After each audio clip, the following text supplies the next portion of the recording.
Welcome to Dodgers Daily. Casey Porter and Austin Brubaker. Austin, it's been a busy time for the Dodgers over the weekend.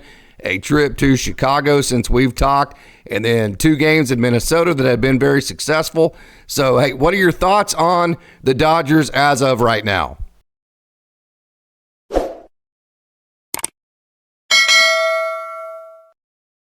Yeah, no, it's been a little bit since we've had the chance to be able to talk, to communicate, and especially during this series with the Minnesota Twins, we've seen some really great positive signs for the Los Angeles Dodgers, for some of the development of some of the players, for some of the players getting back on track, and some of the breakout performances, some career highs that we saw from some of the Dodgers players, some of the Dodgers pitchers. It's been good times for the Dodgers. I know the Chicago Cubs series was a little bit of a disappointment, especially when you're the Dodgers and right now you spent all this money. You expect to win every single series. The reality is that's not going to happen over the course of the full season, yet they seem to be right back on track in this series with the Minnesota Twins, and they are looking like a dominant force once again. I would agree. So the Dodgers lose their first series over the weekend and then turn things around, and now they've won the first 2 in Minnesota. So your thoughts on hey, pretty cool that Louis, of course, it was a little bit bittersweet for me. James Outman, who is a big friend of Dodgers Daily here. We love James here at Dodgers Daily. Got 2 hits last night, something of which he desperately needed. But they came off of Louis Varland, who is the brother of Gus Varland, who just got promoted to the major leagues with the Dodgers. And I actually got a chance to talk to Louis when he was in Tulsa. He was actually with Wichita, the AA affiliates of Minnesota, and he was with them, but they were in Tulsa while Gus was there. Had a chance to interview both of them. That is on the YouTube if you want to go check that out. So it's a little bit bittersweet to see Louis out there. James getting hits off of Louis. That was cool. Yeah, it is a little bit bittersweet, especially with other guys from other teams that you know. But to see the Dodgers have success, and especially with a guy like a James Outman, who early in the season has gone through first pitch. James Outman with a check swing, water along the left side. But just not getting base hits, which is what you're going to see in such a small sample size.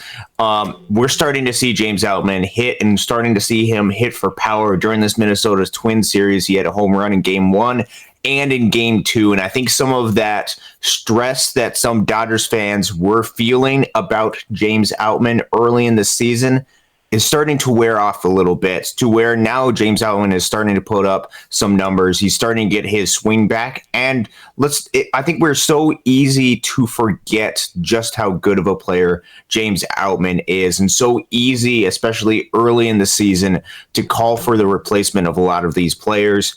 Be patient with a lot of these guys. Trust the process. And as you're seeing with James Outman, just like what he did in 2023 when he figured things out, he is starting to figure things out. And once he does, he's one of the most valuable players on this Dodgers team. It's just incredible to watch him.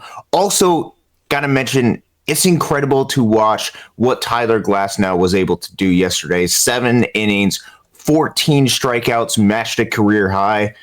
That is absolutely dominant. That is absolutely incredible for an ace-level pitcher. You're starting to get some of the production back from one of your offensive pieces towards the bottom of the lineup and one of your most valuable pieces in James Outman. And you're getting ace-level production from a starting pitcher that you acquired in the offseason. 2 great developments for the Dodgers. No doubt about that. And then also Gavin Lux got a hit last night. So the bottom of the order, they got 3 hits. And who would have thought that the only player without an error in the infield would be Gavin Lux to this point? Nobody would have thought that, right? Of course, he does play the position that's closest to first base. Yeah, no, that is definitely something that going into the season, with all of the concerns coming into spring training, they were almost solely focused on Gavin Lux, and especially a lot of his defensive struggles that he was having during the course of the spring training. But it's a bit funny because once the season turned over into the regular season, it seems like he's started to figure things out defensively and really been one of the more solid pieces on the defensive side, which does match his track record at the major league level, which is something that we were talking about going into the season quite a bit. Definitely an interesting development for Gavin Lux, and especially as he's working on getting his offensive ability back there. Hopefully being able to hit some gap-to-gap power as well, get some of those base hits. He will. And he absolutely will, and that's what he's working on right now, which once he does that, going to make him just that much more valuable as part of this organization and as part of this major league starting roster. Hey, a couple of live shows ago, got to give credit to Craig Osterberg. He brought up the fact that he thought that Shohei Ohtani was a little bit pull heavy. At that time, he was close to 70%. Well, since then, he's hit a couple of opposite field home runs. We've seen him hit a couple of doubles opposite field. And then he pulled the one last night. So Shohei Ohtani, I think the pull happy thing was because he was excited to be a Dodger, just the excitement of the whole thing, just a little bit probably too amped up and have a little bit too much energy. He's back to using the entire part of the field. And when he does that, in my opinion, he's the best hitter in baseball. Oh, yeah, no doubt. And we're starting to see Shohei Ohtani really break out. And I remember going that early portion of the season, talk about overreacting a little bit. There was some concern about Shohei Ohtani and some of his offensive numbers that he had. And now that he's hitting for a ton of power, there's no concerns whatsoever. He is producing, and he is an elite baseball player. He's an elite hitter, and we're starting to see that production all over the field. He can hit it to the opposite field with power pretty easily, and we're seeing that on full display in a Dodgers uniform. It's incredible to watch, and that is such a great boom to this Dodgers lineup to have Shohei Ohtani and combine that with the production early in the season that Mookie Betts is having, combine that with the rest of the offensive forces that are part of this lineup. If they can fix some of the concerns that they have through the rest of the lineup, especially some of the strikeout concerns that some of the players are dealing with early this season, we think this lineup is already this great, this good.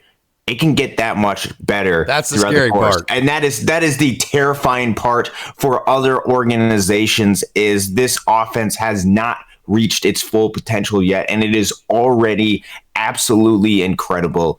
That is phenomenal for this organization because there is room to grow so far in 2024. Yeah, Freddie Freeman came into the Minnesota series and he was 2 for his last 13. And the one thing that is the most remarkable of the many things that's remarkable about Freddie Freeman is just his consistency, both from a day-to-day. It seems like he never goes in slumps. And then also from year to year. I mean, he's hit 300 or above, I think, like 8 times in his career. I mean, it's just amazing, his consistency. He's a Hall of Famer, no doubt about that. But he came into this Minnesota series 2 for 13, and it was like, what the hell's going on, man? It's like the world was off of its axis, right? And then he gets a couple of base hits in the first game of Minnesota. All of a sudden, he's hitting 400 this month. It's like, okay, go eat some more cookies, Freddie, and let's keep getting hits, right? Oh, that's absolutely right. And Freddie Freeman is such an integral part of this Dodgers lineup. He is the definition of a professional major league hitter. Just absolutely phenomenal. Hall of Fame level talent for Freddie Freeman. No doubt about that. Okay, who's in your trust tree? Of course, Tyler Glasnow's in that. Who is in your trust tree on the mound? Well, that's okay. So that's a really good question. So I think it's going to, I think today's performance is going to be pretty big for Bobby Miller, because we're going to see how he responds after when he struggled in the Chicago Cup series. Bobby Miller's stuff is absolutely phenomenal, and I have no doubt that will play. His last performance, though, his stuff was hit during that Chicago Cup series. So I think this rebound performance is going to say a lot about the guts and a lot about the heart of a Bobby Miller who can rebound after a tough performance, which I have no doubt that he will. I would consider him still part of that trust tree. I've been really impressed with the way Yamamoto has pitched early in the season. Still want to see more and continue to see him grow and develop as he continues to go on in the starting rotation. And then just looking at some of the arms in the bullpen, obviously, Evan Phillips is phenomenal, and he's going to be their part of closing games late in the season. There's a couple of other bullpen pieces that have performed well so far this season, like a Daniel Hudson. He's performed really well. Definitely a good professional addition to this Dodgers roster. Pitching side, there's been a little bit of variability and a lot of moving pieces. Obviously, yesterday we got to see the Dodgers debut performance of Connor Brogdon, which gave up 2 home runs to start off the performance, struggled during that part, settled down a little bit. The Dodgers didn't get him for nothing. They traded an incredibly good, talented prospect in Benoni Robles out of the relief pitcher. So the Dodgers, I believe, have to give Connor Brogdon at least a little bit of run time. Otherwise, you just gave up Benoni Robles for an inning, and I don't think that is a good trade for the Dodgers. So I think the Dodgers clearly see something enough in a Connor Brogdon to take that chance. So I expect him to at least get a couple of outings for the Dodgers. And I think this is going to be a continuing thing for the Dodgers early in the season until some of their other relief pitchers are healthy, to where you could see potentially a revolving door like what we've seen with Nabil Crismatt, like what we've seen with Dinelson Lamet coming up, and then being designated for assignment, coming back down to try to fill a lot of those innings for parts of the bullpen. That just seems to be the way that the Dodgers operate, and seem to be the way that the Dodgers plan. It's every year. The amount of transactions, the amount of transactions already is just, it's mind-boggling. It's just what they do, man. They have this steering wheel and they guide it into places that they feel like they go for the battles, not the war. They try to fill gaps day by day through transactions. It's just what they do. Yeah, no, that's absolutely right. So you're going to see a lot of these different pitchers come part of this organization for short spurts, maybe get a couple of innings here or there, and then maybe that's it for their time for the Dodgers. But that's to get them through the battle that is 162 games to try to keep this team as healthy as possible. And that's the thing that you have to keep in mind for this Dodgers. The goal is to win a World Series.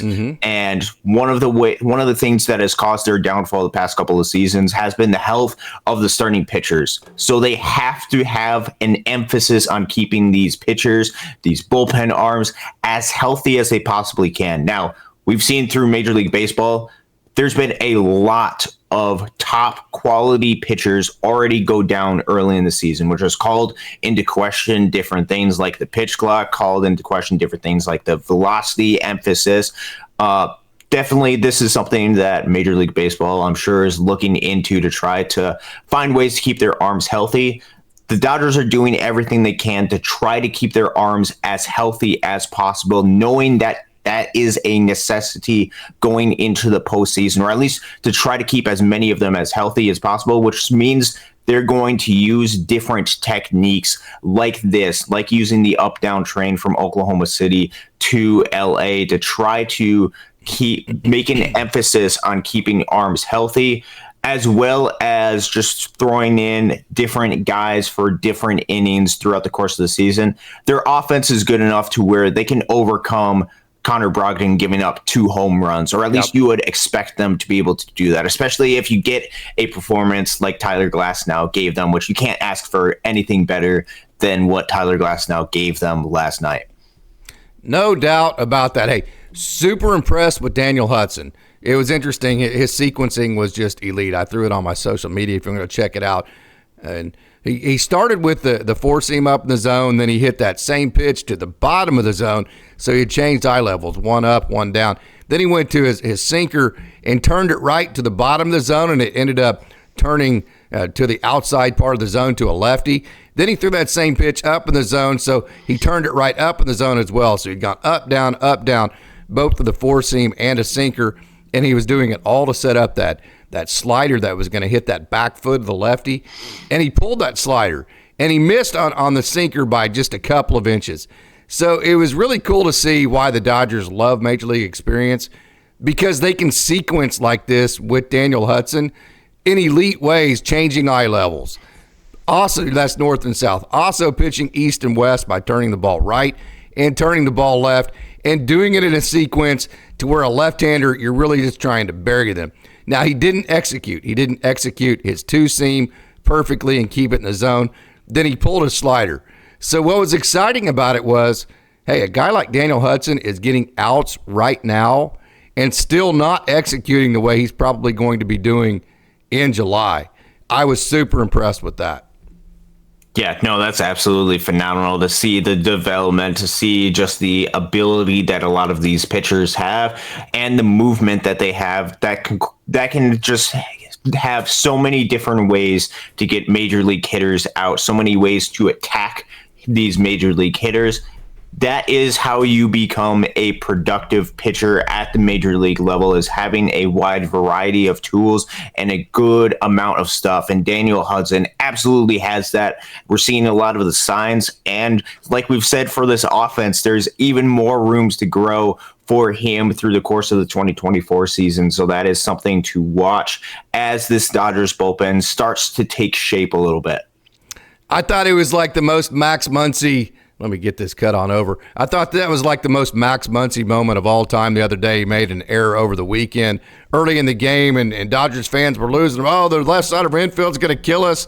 And then he comes up with a couple of RBIs, a couple of hits, and it was like by the end of the game, everybody loved Max Muncy, right? It was like that right there is exactly what Max Muncy is. That was like the perfect game in microcosm of who he is. Yeah, no, that seems to be the type of player that he is for the Dodgers. And the Dodgers are going to keep Max Muncy around for this club. So don't be too invested into what can be at times the roller coaster of Max Muncy. He's going to be entertaining to me. I enjoy watching it because it's not perfect. I know. It's, the major league so many times the guys are just so perfect. It's almost boring, right? Like even this Dodgers team is so perfect at times. It's like, man, it's like you're waiting for some kind of adversity or something to overcome, right? Because everything's so perfect. But I love Max Muncy because he's not perfect, man. It's just so fun to watch. Yeah, no, and he has a lot of grit to him. He's a fun player to watch, especially on the offensive side when he's producing, when he's hitting for a lot of power. Right now, he's striking out a lot more than what his normal major league average is. So I expect that to correct itself at some point, or at least I believe that it should correct itself at some point. Defensively, he is what he is. But if you look at the overall grand scope, which is the message that I've been talking about quite a bit with Max Muncy, he is a incredibly valuable player and has been for this Dodgers club, been a 4 WAR, past couple of years been a 2.5 to 3 WAR type of player. You do not find those pieces easily at all at the major league level, especially at the hot corner, and especially with the pop, with the ability to draw walks, which he's not even doing to the level that he can do in the 2024 season, yet he still has produced during this season. There's still room to grow with Max Muncy, so don't be overly invested in the roller coaster. Max Muncy, you'll get sick pretty quick. Yeah, that's a good way to put it. Hey, the last guy I want to talk about, Will Smith, super impressive. And we talked about how this season sets up well for him because he's going to get pitches to hit. And with his elite plate discipline, he's going to wait for the right pitches to hit. Another aspect of his game that I think is totally underrated, it's how strong he is. If you've ever heard the ball come off of Will Smith's bat, it just sounds different. It's a different thump when it comes off his bat. And so when we think of strength, we think of 115-mile-an-hour singles or 489-foot home runs. But really a lot of times where it manifests in a player is whenever you get jammed, maybe you're looking for a pitch away, and they throw you inside, and you're able to pull your hands inside of it and just have enough strength still, even though you're getting fisted, to get the ball to grass in the outfield. We've seen that 2 different times with Will Smith here lately, and that just goes to show how you can't beat the guy because he's so strong.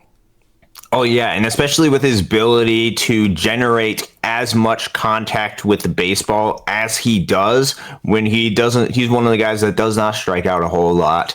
That strength, even if it's not barreled up exactly to where you're seeing those exit velos of 115, like what you're seeing, what seems like every other at bat with Shohei Ohtani, Will Smith can do a lot of damage, and he can put the ball in play and be able to get it into the gaps where the defenders are not and get a lot of those hits and continue the rallies that are started by the top of this lineup. Will Smith is so integral part of this Dodgers team. There's a reason why the Dodgers want him around for the next 10 seasons to be their catcher, and that is he's one of the best catchers in the game of baseball.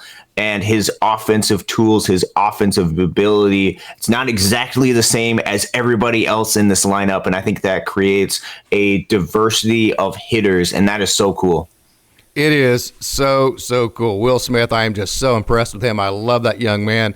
Had a chance to watch him come up through Tulsa and Oklahoma City. He did it the right way, man. He earned his way onto this roster. He was always a big prospect, but he earned it as much or more than anybody else. So super impressed with him. Hey, I think that's going to conclude our talk on the Los Angeles Dodgers. Time to take a trip down the farm. You ready, Austin? I'm ready.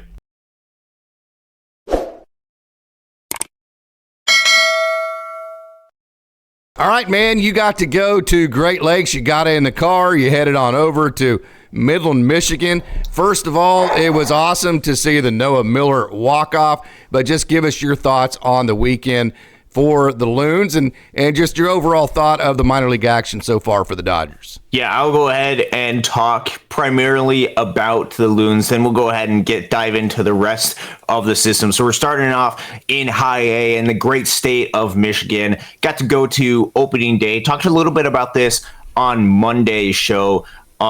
Atmosphere on opening day in Dow Diamond for the Great Lakes Loons is phenomenal, and the fans that show up to those games are so incredibly invested into the players, into this organization. You hear a lot of the fans calling these guys not just by their names, but also by the nicknames that they are given throughout, which is really cool to see.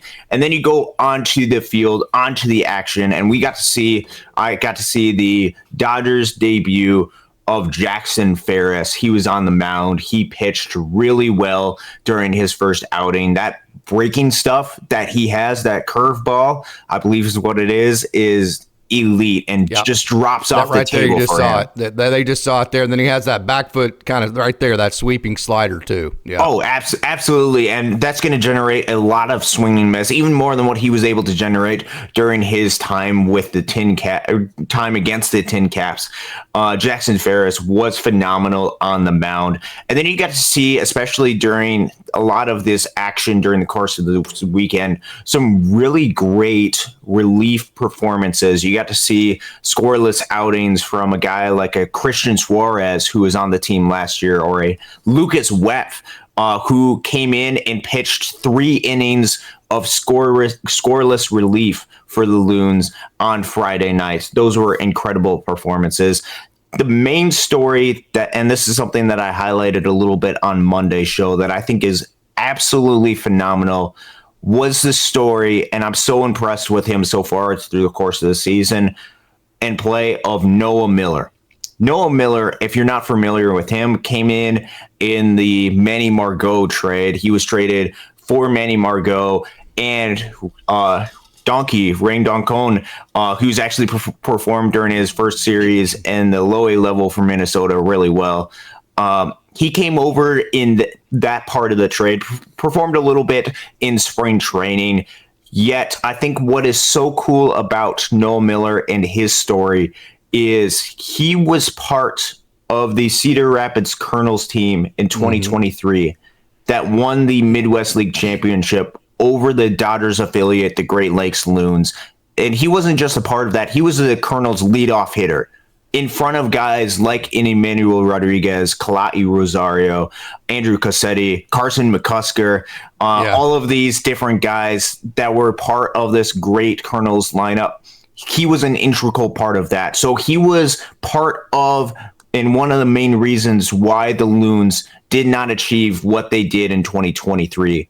You fast forward the calendar 6.5 months later, April 5th, 2024, and it is Noah Miller that drove in and hit the game-winning walk-off hit for the Great Lakes Loons to start off the 2024 campaign. That parallel of 2 completely different outcomes going from 2023 to 2024 man, what a story that you can have. And it is not just about him having that one hit. It's his ability to draw walks, his defensive performance. And I was at the game last night in Lansing. Will hopefully be there for the rest of the week as well. There was a couple of plays that he made yesterday that were so tough on the defensive side, made him look easy. There was a really tough short hop that was hit to him in Lansing yesterday. It looked like nothing. It looked like he would make that play every single time. And his leadership ability has been so much there through the course of the start of the season. Just phenomenal play. And the Dodgers see him as a priority piece and a priority part of this organization. And he's showing that on full display. Incredibly impressed with his performance. Just a couple of other guys that I want to highlight really quick in their performance. Dylan Campbell has 4 RBIs. Told you about him. I man. saw that dude at Texas, man. He kicked my Oklahoma State Cowboys' ass, and he was the best player on the field. And they had Trey Faltini, who is, just an awesome prospect at shortstop. And I honestly, if you didn't know the names and who they were, you would have been like, oh, there's Trey Faltini. No, that's Dylan Campbell. I'm telling you, he was on a field full of dudes. Oklahoma State, Carson McCusker, you mentioned a minute ago. He was on that field. Okay, Griffin Doersching, you've seen him, right? Yep. He was on that field. Dylan Campbell was easily the best player on the field. This dude, hey, I've seen him play left field. I've seen him play second base. I've seen him bunt for base hits. I've seen him hit home runs. I've seen him make diving catches in the outfield. I've seen him make sweet plays in the infield. There is not anything that Dylan Campbell can't do on a baseball field. We covered him on that draft show.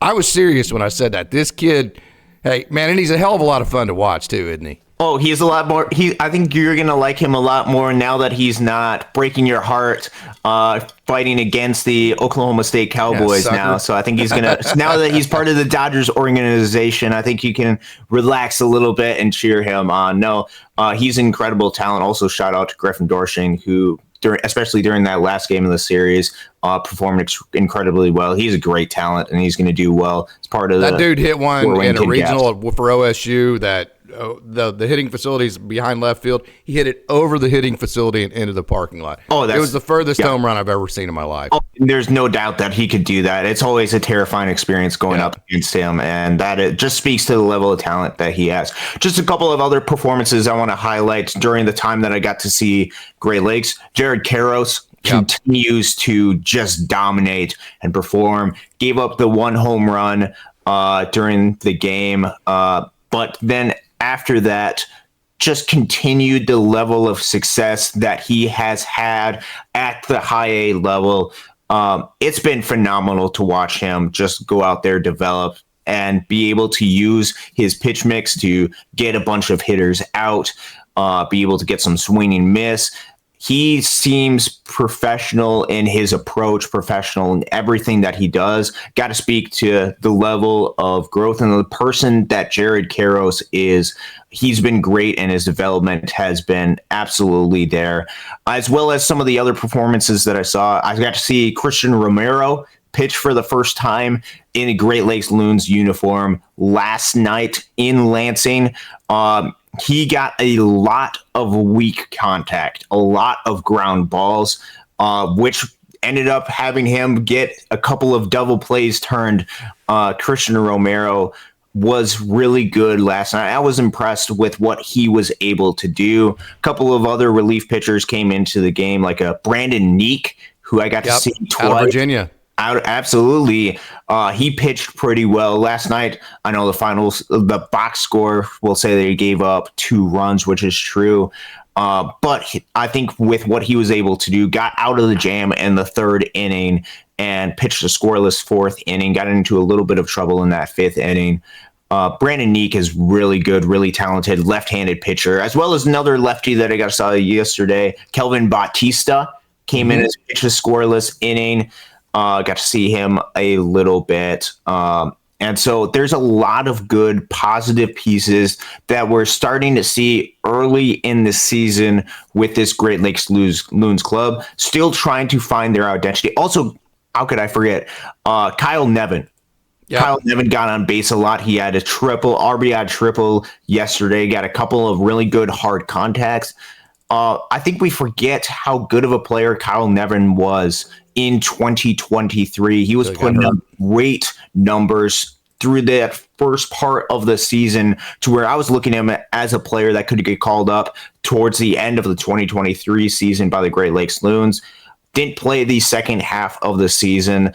And now that he's starting off this season, he's coming out of the gate absolutely running with his offensive performance. So a lot of good positive pieces that we're seeing early in the season on this Great Lakes Loons club. Still waiting for more of these pieces to be able to click. And then you're going to see this team win a lot of baseball games. Thing about Bautista and Suarez, man, as they're dirty. They have that sweeping slider, and I know Bautista has that nice little, getting more depth to it. The thing about it, it's got to keep in the strike zone, man. When they are in the strike zone, they, like all these young guys, they get outs. No doubt about that. Oh, yeah, and that's the exact same thing like what we saw yesterday in MJ, Madison Jeffrey, who was able to get a ton of swing and miss. I actually communicated with him. They didn't have video of it, so I didn't get the chance to see it. He was extremely happy. He actually added a cutter, and so he's very happy about where he's at right now. Oh, absolutely. And you can tell that he is going out there and he has a ton of confidence in what he's able to do. Yeah, Madison Jeffrey got a chance to see he has confidence. If there's one thing he always has, it's confidence. Madison absolutely. MJ is going to go out there and he's going to go. He feels like he can get every single hitter out, and there's good reason to have that confidence. No doubt about that. Okay, Rancho, man. Jared Karros, you mentioned him too. Wanted to mention his pitch ability at 6 foot. What is he, 6'6", I think he is, and it just kind of comes out of the sky. He has the big curveball, and he locates well, just does a really good job of moving the ball around. Very excited about Jared Karros. So for Rancho, hey, we've mentioned a couple of times, Austin, I hope that they would start Zaire Hope and then also Kendall George and Josue De Paula together and move them up maybe at least to a point together so those three could play as a unit and keep moving up. They did that. I think that's really cool. How cool is that Rancho team? But I think it's really cool they kept those three together. Oh, no, that is really cool to see that. And the fans out there in Rancho, I know there's a bunch of people that we've gotten to interact with that were out there in Rancho. A lot of the fans got to return to the California League Southern Division champions in 2023 and get to see their club. On that offense, there is a lot of prominent names, prominent prospects that are going to go out there and produce. And they're going to be a fun, high-scoring team to watch in a California league that already has a high-scoring environment. You're going to have a lot of entertaining baseball games, especially when you have the outfield trio of a Kendall George, who last night had, 5 walks? Yeah. Something ridiculous like that. And especially with his 100 grade speed that he has, he's going to go out there and he's going to turn those walks into triples. There is no 100 grade, by the way. Oh, I know there's no 100 grade. I know it's 20 to 80. That just speaks to just how far above Kendall George is. He's going to turn those walks into doubles or triples because of his ability to steal bases. You combine that with a Josue De Paula, who is just phenomenal with his ability, with his hit tools, with his contact skills, with his ability to draw walks, play the outfield. And then how about Zaire Hope with the start of the season that he has? Dude hits tanks, doesn't he? Oh, he's been an extra base machine, a home run machine early in the season for Rancho Cucamonga. And we're starting to see some of the great pieces and the talent that the Dodgers got for when they decided to trade Michael Busch, who is performing incredibly well at the big league level. Wasn't going to get an opportunity for the major league club, so they turned that into 2 pieces who are being so incredibly productive at the minor league level and could turn into 2 major league players when the Dodgers potentially could lead them later in their careers. I think that is a really great development, what we're seeing from them. And then you combine that with some of the other offensive pieces that this Rancho Cucamonga Quakes team has, like what we saw with a Wilman Diaz yesterday, who had 3 hits yesterday. Jake Geloff and Joe Vitrano at the corners of the infield. Jesus Galiz, who I know had a home run a couple of days ago. You're seeing a lot of offensive pieces as part of this Rancho Cucamonga. Don't forget my boy Joe Vitrano, man. Absolutely, yeah. Jake Geloff, Joe Dude Vitrano. hits nukes. Oh yeah, no, they're gonna go out there and they're gonna hit a home run a mile, and then the other guy's gonna hit it a mile and a half to top the other guy. It's gonna be really fun to watch both of those guys. And I believe there's video now of Rancho Cucamonga. Didn't get a chance to watch it yesterday. That is a great development, and that's something that they should have. And now that they do have, gotta give credit to Rancho Cucamonga and just the production value just continuing to increase. So at a start, now we have videos. Now you get a chance to see these guys, but don't just watch these guys on TV. Go out and support them at the stadium if you live in the California area. And go out and so you can say you had a chance to watch the outfield trio of Kendall George, Zaire Hope, and Josue De Paula. Not just those guys, everyone else that's part of this club, because there's a ton of talent in Rancho. No doubt about it. Hey, Kendall Williams last night struggled with the strike zone, but didn't give up a whole lot of runs.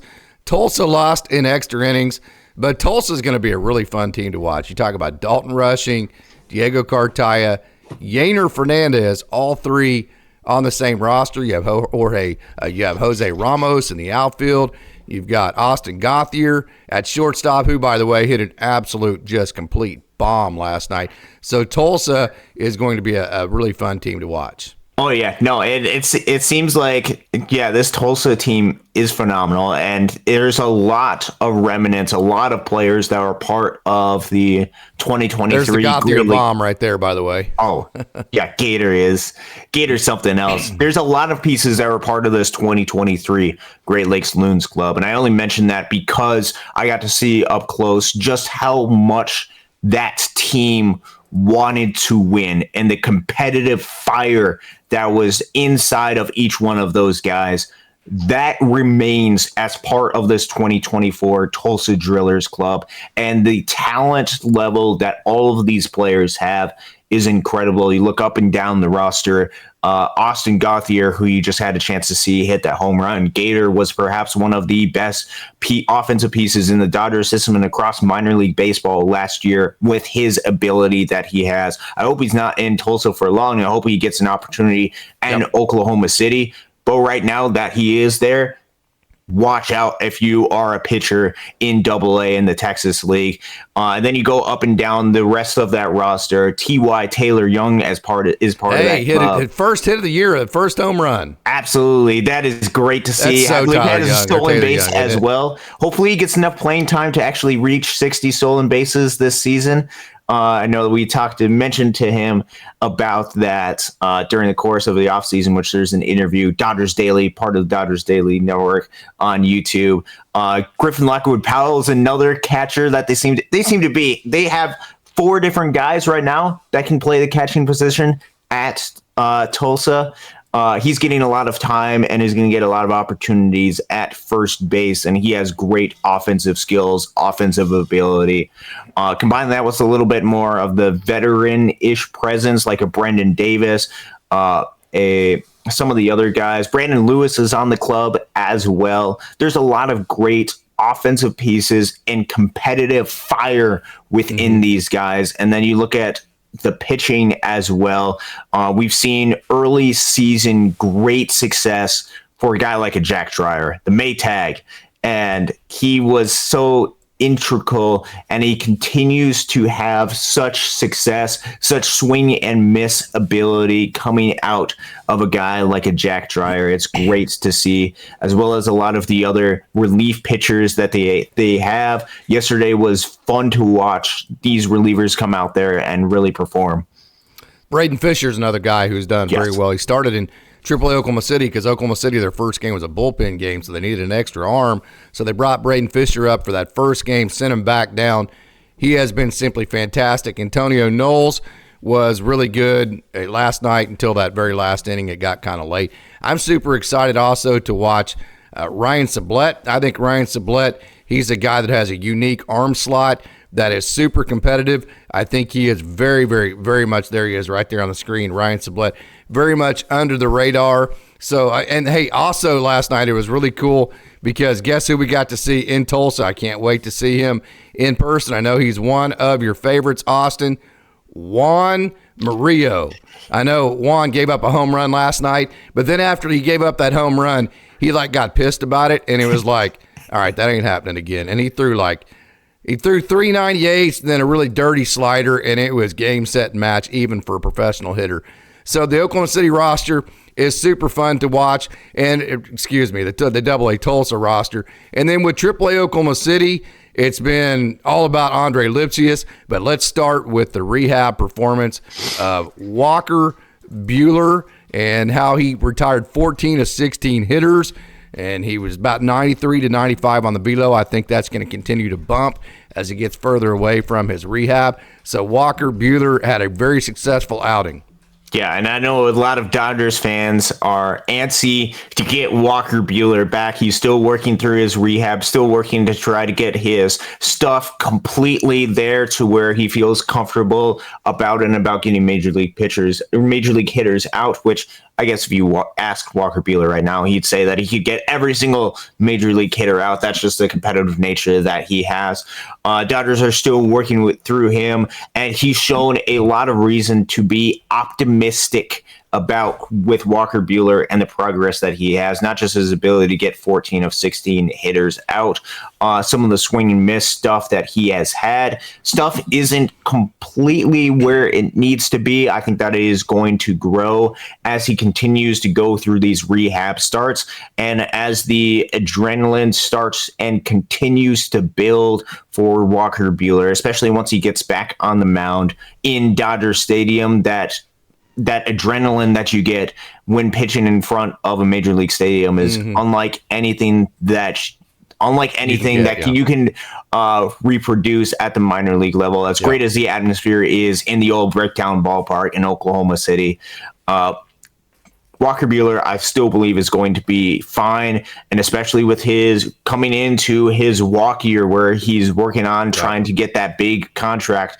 He's going to do everything that he can to go out there and perform and try to win a World Series with this club and pitch well. And so I'm anticipating him to come back at some point pretty soon. Until then, you get a chance to see him in Oklahoma City. So if you're in that area, definitely go check out, while you can, Walker Buehler. Yeah, I had a chance to actually interview Kyle Hurt and watch Walker Buehler. Didn't get a chance to do either because I was at the Bedlam Series and a whole bunch of other different things went down. But hey, Andre Lipsius, he has been simply fantastic. Came over from the Tigers. He's probably been the best offensive player so far. He's been a really positive piece for this Oklahoma City baseball club roster. He has produced a lot. He's been a bright spot, hit for some power, be able to play a lot. Andre Lipsius, there's a reason why the Dodgers decided to acquire him and decided to make him a priority piece on this Oklahoma City baseball club roster. He's close to the major leagues. He can be one of those guys to where if you need to call somebody up and you can have the ability to add somebody to the 40-man roster, you would feel at least somewhat comfortable calling up a guy like an Andre Lipsius. He's got a lot of talent. He's so close to being at that major league level or sustainable major league level. It's about the opportunities, and those opportunities are going to come by performances in Oklahoma City. So excited to see his growth and development. Also, a guy that's performing well so far this season is Miguel Vargas. We've seen him hit for some power for these Oklahoma City Baseball Club early in the season. His offensive ability continues to be there. And this is a player that we've talked about quite a bit, and he's struggled at times in the past, especially last year at the major league level. The talent is still there, and especially as he grows into this new role as a left fielder, I'm excited to see the development that he has. We'll see how the production... Let me stop you right there. I just had a video. Watch this. So inside pitch, and he inside outs it. Whenever Miguel Vargas is able to get inside of an inside pitch like that, when he's looking away, and he's strong enough to inside out that thing to right center or to up the middle, that's when you know Miguel Vargas is on his game. That hit right there is a great sign. Yeah, that is absolutely the signs that you're looking for. If you are a Miguel Vargas, you want to look for those ability to hit it to the gaps, the right center field, and that inside pitch. So there is great signs to see from Miguel Vargas so far this season that lead credence to believe, hey, maybe there's absolutely is something still in there in Miguel Vargas. Perhaps the half of the season that he had is not the indication of the level of talent that Miguel Vargas has. Yeah, Andy Pages has not quite got going the way that he likes to get going. But we know that Andy Pages is Andy Pages. I know a lot of people thought he was going to get brought up. I explained that in the hot take yesterday, why I think the Dodgers didn't do it and why they're very justified not doing it, why I agree with it. But another guy that has had a really nice start to his AAA season, Cody Hosey. Really rooting for this guy. This is a guy that has grinded and grinded and grinded. I think he spent like 3 or 4 years in AA. Finally in AAA Oklahoma City. Super excited to see him have success. Yeah, have success, be able to stay healthy, be able to stay onto the field. Great to see Cody Hosey out there, and especially with some of his ability later in the season in 2023. You get to see some of the pieces start to click a little bit more if you're Cody Hosey. Defensively, I have no concern. He's going to go out there and be phenomenal. The offensive portion of his game has been the piece that has been missing. It seems to be starting to click a little bit for him at the AAA level, and this is and there was reason to believe towards the end of 2023 that this could be the case, and he's continuing the great performance that he had to close 2023 to start 2024. And if Cody Hosey can re-become the prospect that the Dodgers thought so highly of, and a lot of fans around the game of baseball thought so highly of, it's going to add so much depth to this Dodgers organization, to the minor league side, and just add to the level of talent that is so incredibly high. Cody Hosey is a great talent. It has always been in there. Now it is starting to finally click. No doubt about that. Hey, we got about 1 minute left here, Austin. Final thoughts. It's been a fun show today. Oh, it's been a really fun show. Good to see the minor league action really in full swing of things, to be able to watch Tulsa, watch Rancho, watch Great Lakes in action. The Dodgers are having success. I know they'll play the final game against Minnesota today at 10 o'clock a.m. on Pacific time. It's going to be a lot of fun to watch, continue to see the development of these guys, continuing to see the development at the major league level. The development of these players does not stop once they reach the major leagues. It continues at the major league level. So be patient with a lot of these guys and trust the process. And as we've seen with the James Outman, it can start to click, and you can turn it into an incredibly valuable piece as part of this organization.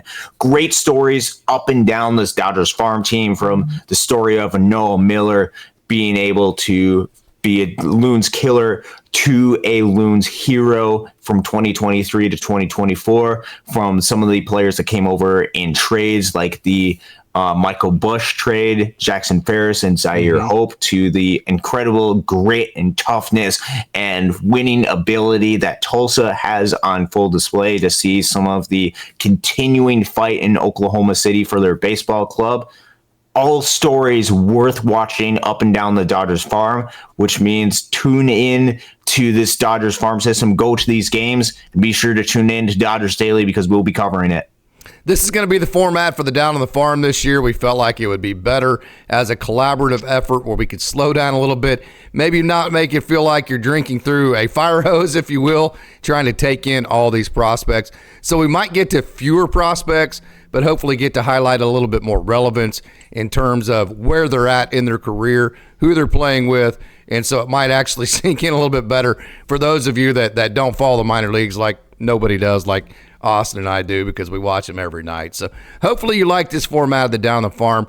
Very excited about it. Want to thank you, Austin, for joining. Want to thank everybody else for tuning in. And until next time, which will be tonight with Dodgers Dogs as part of the Dodgers Daily Network, hey, go Dodgers.